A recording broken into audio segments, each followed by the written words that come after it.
Vamos lá, parte 1. Os tributos do Brasil, né? Como eles eram cobrados lá em 88 e como eles são cobrados agora em 2017, como eu estava falando aqui com o pessoal, eu só botei isso aqui na metade desse trabalho, eu venho fazendo esse trabalho desde março, abril desse ano, e no meio do caminho eu senti a necessidade de incluir essas informações aqui, né? Entender como é que o nosso sistema tributário estava estruturado. Antes da Constituição, primeiro que era um Brasil muito diferente naquela época, era um mundo muito diferente, né? A União centralizava a arrecadação dos impostos, vindo ainda dos resquícios do regime de 21 anos, né? Regido pelos militares, num estado de revolução, né? Outro estilo de país, a União como central na arrecadação. Então ela arrecadava os principais impostos do país, o imposto de renda e o IPI eram os principais da União, os impostos sobre importação e exportação, e os seletivos, né? Os impostos seletivos eram aqueles sobre minerais, sobre combustíveis, sobre energia elétrica, sobre telecomunicações, sobre transportes interestaduais, intermunicipais, tudo era da União, eram vários impostos federais, até o IPVA, ele foi criado em 86, o antecessor dele era da União, era a taxa rodoviária única, tinha uma alíquota de 7% para carro de passeio, para automóvel de passeio. Então a União centralizava a arrecadação e transferia 1/3 da arrecadação do imposto de renda e do IPI para o fundo de participação dos estados e o fundo de participação dos municípios, né? Para tentar redistribuir o bolo. Esse percentual ele chegou a 1/3 no final da Carta Magna, tá? Mas ele era menor lá em 80, 82, 83, quer dizer, ao longo dos anos ele foi aumentando, e chegou até 1/3 antes da promulgação da Constituição. Existia já o PIS/PASEP, né? O PIS/PASEP é de 70, o FINS social era o antecessor da COFINS, são contribuições cobradas sobre a receita, mas tinham alíquotas muito pequenas, o PIS era 0,65, o FINS social meio, depois virou 2, mas foi declarado inconstitucional. Então a União arrecadava muito pouco com isso. Os estados e municípios, eles tinham ICMS, não tem um S aqui, já era para ter tirado esse S, eu esqueço sempre. Eles tinham ICM, ainda sem o S, né? Falo município sim, porque os estados arrecadavam 80% e 20% eles obrigatoriamente mandavam para os municípios. O ICMS era 5% do PIB, 5%, hoje é 7%, e é 7% por causa da crise. Chegou a 8% no começo dos anos 2000, 2004, sempre era 8% do PIB. Com a crise dos últimos anos, a arrecadação caiu muito. Então o ICMS, depois que sente direto isso, hoje ele representa 7% do produto interno bruto. O ISS era irrelevante nessa época, muito irrelevante. Tinha arrecadação pequena demais. Hoje ainda não é tão grande assim, mas ganhou um pouco de importância. E os impostos de transmissão, o ITBI e o ITCDM, né, o imposto de herança, eles eram unificados, eram todos do Estado, os dois do Estado num imposto só. Tá? Agora o interessante, a carga tributária ela oscilava muito por conta da inflação, né? Ela 21, 25, 24,5, porque o período inflacionário dificultava um pouco essa comparação. Mas ela era em torno de 24% do PIB na época. Fala. Tinha IPTU não, né? Tinha o IPTU, mas o IPTU ele, no próximo quadrinho aqui, eu vou para o quadrinho direto aqui. No próximo quadrinho, eu tentei botar um monte de coisa aqui para ajudar a gente a entender. Tem como era antes de sair a Constituição e como ficou. O IPTU já estava lá. É que o IPTU, como não mudou e a arrecadação dele... O IPTU sempre foi a principal fonte de arrecadação dos municípios, né? Sempre foi. Então ele continuou lá 100. Entendeu? Os municípios, na verdade, percebe aqui, ó, que eles mantiveram a sua estrutura, os tributos que eles arrecadavam, eles mantiveram. E, na verdade, o imposto de transmissão, que o Estado arrecadava e ficava com dinheiro, ele foi dividido meio a meio, né? Os municípios passaram, não foi dividido meio a meio, perdão. O imposto de herança ficou para o Estado, o ITD, né? E o ITBI passou para o município aqui. Mas vamos ver aqui em cima, olha só que interessante. O imposto de renda e o IPI, que a União cobra, arrecada, fiscaliza. O cara tem o trabalho todo. Ele era obrigado a mandar 1/3 para os estados e municípios, 16% para o Estado, 17% para o município. Como é que é hoje? Hoje a União fica com 51%, está aparecendo 6 aqui, mas é 5, tá? 51% do imposto de renda e 41% do IPI. Ela manda 24,5% para os estados, para o FPE, e 24,5% para os municípios. E o IPI manda também um fundo para as exportações, para ressarcir os estados da perda que eles têm com o ICMS. 67 para 51, 41. Isso aqui começa a explicar boa parte dos problemas. Quer dizer, a Carta Magna de 88 foi tirando os recursos do governo federal. Não estou defendendo nada, de explicação técnica, pelo amor de Deus. Tá? Foi tirando recursos da União. Eu me lembro bem de horário gratuito de 88. Eu tinha mania de assistir horário gratuito, eu não tenho a menor paciência de ver, mas eu via. Era muito legal. Eu me lembro de 88, tinha muitos candidatos a prefeitos aqui no Rio, alguns pitorescos e outros mais sérios. E eu lembro que mesmo os pitorescos e os sérios, eles falavam a mesma coisa. Agora teremos a nossa carta de alforria. Por quê? A eleição foi pouco depois da Carta Magna. Eles tinham a Constituição na mão. Por que eles falavam isso o tempo todo nas propagandas? Porque eles, a partir de janeiro de 89, eles passaram a ter muito mais dinheiro nas mãos. Porque os municípios, você aumentou de 17 para 24,5% o dinheiro que vinha do imposto de renda do IPI, né? Você ganhou o imposto sobre transmissão aqui, o ICMS, olha os estados aqui que interessante. O que é? Deixa eu falar essas siglas aqui, que elas não são tão conhecidas, né? Imposto único sobre energia elétrica, imposto único sobre serviços de telecomunicações. A União cobrava, arrecadava e fiscalizava, mas ela mandava 50% para os estados, 20% para os municípios, mas ela ficava com 30%. Ela ficava com 30%. Imposto único sobre combustíveis e lubrificantes, a gasolina, por exemplo, era esse imposto que era cobrado, não tinha ICM na gasolina. Não tinha ICM, era esse imposto aqui, que a União também fazia tudo e ficava com 40%. E imposto único sobre comunicações. Tudo bem, não tinha os celulares na época, nem a TV a cabo, mas a União ficava com 100% do imposto único sobre comunicações. O preto aqui é porque eles deixaram de existir. Esses impostos foram extintos na Constituição e foram migrados para dentro do ICM. Né?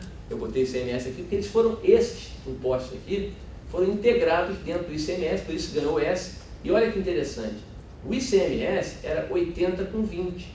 Com a Constituição, você passou a mandar mais 5%. Por que isso? Por conta desses impostos únicos que entraram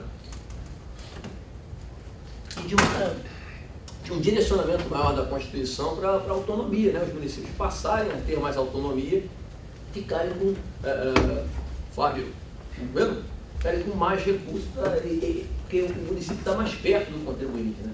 Então, o ICMS, o município ganhou mais 5% no ICMS aqui. O imposto único dos minerais, eu até botava junto aqui, mas eu depois falei, tem uma contribuição, né? Depois você estuda tanto o sistema tributário, eu fui descobrir essa contribuição há um ano mais ou menos, no ano passado. É tanto tributo que você acaba não descobrindo tudo, né?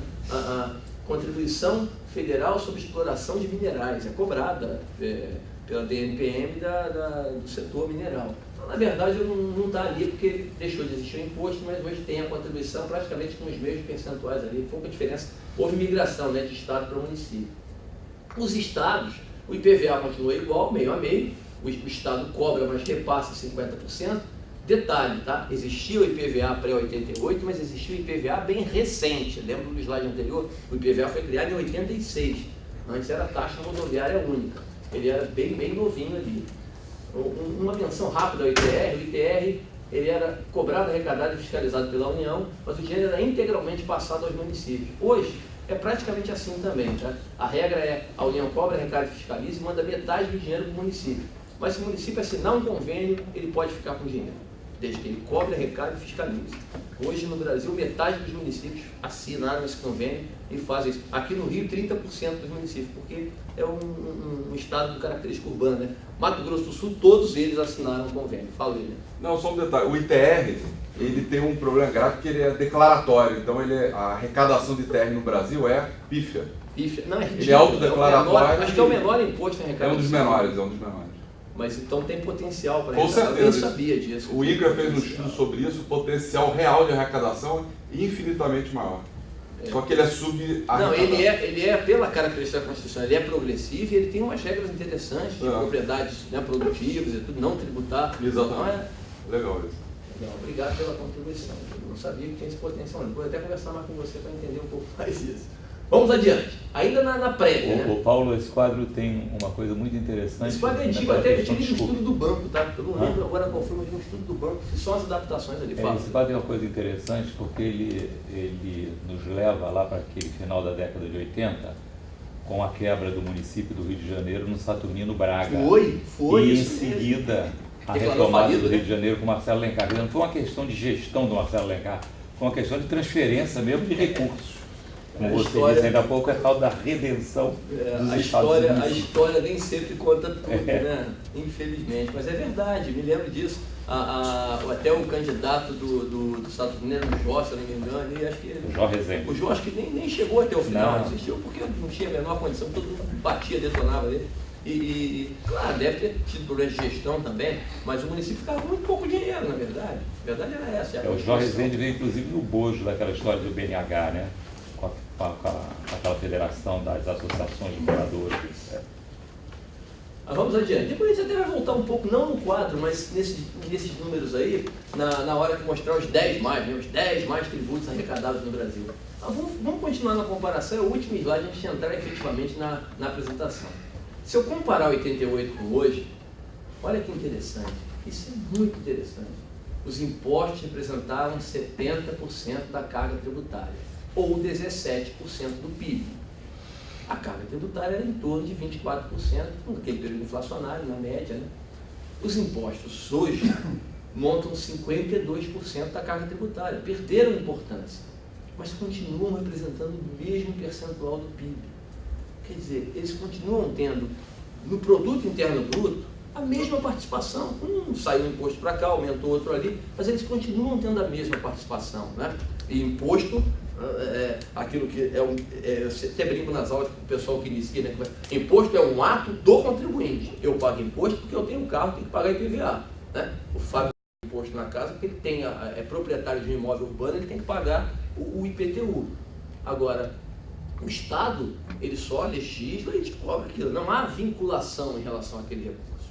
A taxa, não. A taxa é porque o Estado te prestou um serviço, colocou à disposição ou exerceu o poder de polícia. E as contribuições ficam no limbo ali, né? É recurso direcionado. E esse foi o problema do sistema tributário.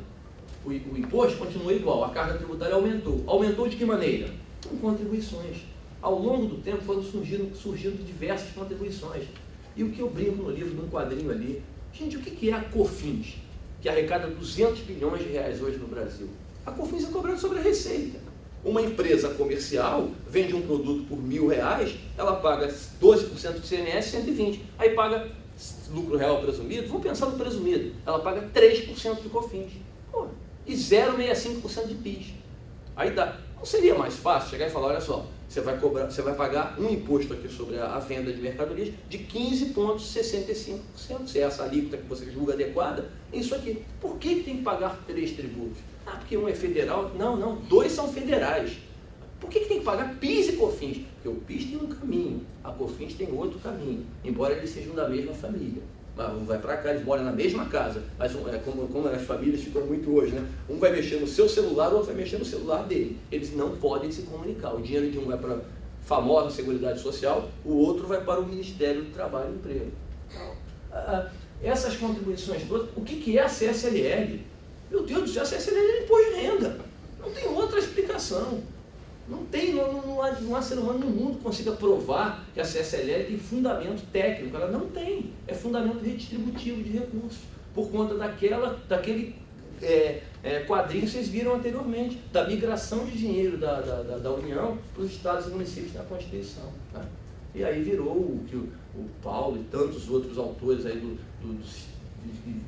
estudiosos do sistema tributário denominam de manicômio tributário, o caos completo que a gente tem aí no sistema, que a gente vai tentar mostrar um pouquinho adiante. Vamos lá.